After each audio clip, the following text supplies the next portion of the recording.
Hello नमस्कार साथीहरूलाई फेरि पनि आज मैले एउटा नयाँ भिडियो लिएर आएको छु र यो तपाईँहरूले घरमा पनि तपाईँहरूलाई पनि अब कहिलेकाहीँ पानीपुरी खान मन लाग्छ हैन। अब कहिलेकाहीँ घरमा पनि केही मिठो मिठो यसो घरमा यसो छुट्टी भएको बेलामा केटाकेटीहरूसँग केही खाउँ भन्ने तपाईँलाई लागेको छ भनेदेखि आजको भिडियो चाहिँ तपाईँको लागि पानीपुरीको रहेको छ। पानीपुरीमा तपाईँहरूले सबभन्दा पहिला त अब पुरीमा चाहिँ अब आलु हैन, आलु बनाउँदाखेरि विभिन्न इन्ग्रिडियन्ट्सहरू हालेर तपाईँले बनाउन त जान्नुभएकै छ त्यो।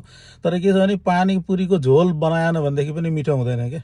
तपाईँको झोल राम्रो भएन भनेदेखि तपाईँको मिठो हुँदै हुँदैन, कुनै पनि हालतमा मिठो हुँदैन। र त्यसको लागि चाहिँ आज मैले तपाईँहरूलाई यो चाहिँ अलिकता जानकारी होस् भनेर मैले चाहिँ यो भिडियो लिएर आएको। तपाईँहरूले चाहिँ सबभन्दा पहिला पानीमा हैन, जहिले पनि तपाईँले अब धाराको पानी या त अब आफूले कुन फिल्टर पानी कुन पानी युज गर्नुहुन्छ, त्यो जुन पानीले तपाईँले सुट गरिरहेको छ घरमा बनाउँदाखेरि चाहिँ त्यही गर्नु होला। तर तपाईँले होटल रेस्टुरेन्टहरूमा बनाउनुहुन्छ भनेदेखि त मिनरल वाटरले नै बनाउनु एकदमै उचित हुन्छ हैन, या त फिल्टर पानी हुनु पर्यो। र त्यसमा चाहिँ तपाईँले सिम्पल चाहिँ तपाईँको अलिकता अब सर्वप्रथम चाहिँ तपाईँहरूले के गर्नुहुन्छ भने नुन हाल्नुहुन्छ, सेतो नुन मात्रै हैन। सेतो नुन नहालेर तपाईँले त्यसमा अब कति क्वान्टिटी छ त्यही अनुसार तपाईँले स्वाद अनुसार चाहिँ पहिला चाहिँ तपाईँले सेन्धा नमक अर्थात् सिद्रे नुन हाल्नुहोस् है। तपाईँको अब पानीपुरी एकदमै टेस्टी बनाउनु छ भनेदेखि चाहिँ तपाईँले पहिला चाहिँ सिद्रे नुन हाल्नुहोस् हैन। अनि त्यस पछाडि अब कालो नुन जस्तै बिरे नुन जसलाई भनिन्छ, त्यसमा पनि बिरे नुन पनि तपाईँको विभिन्न खालको आउँछ। तपाईँहरूलाई सायद अब बिरे नुन भनेपछि एउटै बुझ्नुभयो होला, तर विभिन्न खालको बिरे नुन आउँछ। एउटा क्रिस्टल क्लियर भनेर तपाईँको क्रिस्टल टाइपको आउँछ, त्यो भनेको तपाईँको अलिक राम्रो हुन्छ भनेदेखि अर्को एउटा नर्मल आउँछ। अब त्यो तपाईँको कम्पनीहरूले बनाउने अनुसार अब त्यो बिरे नुन भनेको तपाईँको यो तपाईँको सादा नुनबाटै सेतो नुनबाटै तपाईँको विभिन्न प्रोसेस गरेर बन्छ र त्यो यो यति न टेम्परेचरमा बन्छ कि यो तपाईँको औषधीय गुणमा परिणत हुन्छ। त्यसले गर्दाखेरि तपाईँले बिरे नुन पनि हाल्नु होला। त्यसपछि तपाईँले अब सेतो नुन पनि अलिअलि हाल्न सक्नुहुन्छ हैन। अनि सेतो नुन त अब हाल्नै पर्छ, क्वान्टिटी धेर छ भने अलिकति हाल्नु होला हैन। त्यस पछाडि तपाईँले कागतीको चाहिँ तपाईँले अब यहाँनिर चाहिँ त्यो कागती चाहिँ जति पनि पाइन्छ हैन, कागती चाहिँ तपाईँ क्वान्टिटीमा हाल्नु होला। अब मान्छेहरूले कागती अब अलिकता महँगो पर्छ, कस्टली पर्छ भने कमर्सियलको लागि चिनी अमिलो पनि हाल्ने गर्छ हैन। तर अब अझ तपाईँलाई घरको लागि बनाउने हो भनेदेखि चाहिँ हैन, तपाईँहरूले चाहिँ यो कागती नै तपाईँले हाल्दा राम्रो हुन्छ। अब इमली भनेको तपाईँको अब त्यो इमली पनि हाल्नुपर्ने हुन्छ हैन। अब त्यो तपाईँको तित्री भन्नु जुन हुन्छ नि तपाईँको त इमलीबाटै बन्ने हो हैन।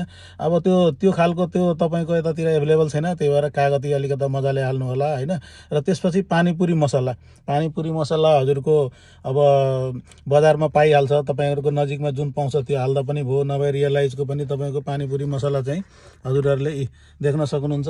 अब रियलाइजको पानीपुरी मसला चाहिँ यस्तो खालको रहेको छ भनेदेखि तपाईँहरूले यो हाल्नुभयो भने तपाईँहरूले त्यो झोलमा त्यति कुरा हालेर यो पानीपुरी मसला हाल्ने बित्तिकै तपाईँलाई चाहिँ त्यो एक्सपिरियन्स चाहिँ एकदमै तपाईँको बेटर हुन्छ भन्ने चाहिँ हामी ग्यारेन्टी नै गर्छौँ हैन। तपाईँहरूले हामीले भने जस्तै त्यो हालेर र त्यो तपाईँहरूलाई अब के अरे सिद्रे नुन पनि अब तपाईँहरूलाई प्रब्लम छ भने हाम्रो रियलाइजले तपाईँको त्यो भनौँ न एउटा सिम्पल प्याकेटमा तपाईँको युज के अरे आधी केजीको प्याकेटमा चाहिँ एभाइलेबल गराएको छ हैन।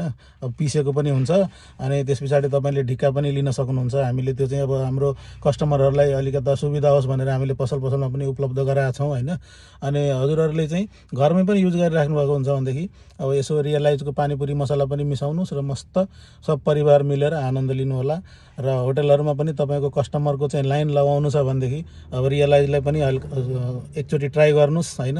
अब तपाईँले त्यो अरू पानीपुरी मसलाहरू चलाएर तपाईँको अब कस्टमरले कस्तो रिभ्यू दिएको छ र रियलाइज गोल्ड मसलाको तपाईँको पानीपुरी मसला हालेर चाहिँ तपाईँलाई कस्तो रिभ्यू दिन्छ तपाईँले आफै पनि थाहा पाइहाल्नु हुनेछ। र यति भन्दै आजको भिडियो म यही अन्त गर्दछु र तपाईँहरूले चाहिँ रियलाइज गोल्ड मसलाको पानीपुरी मसलाहरू एकचोटि ट्राई गर्नुहोस् है। हस् त, धन्यवाद।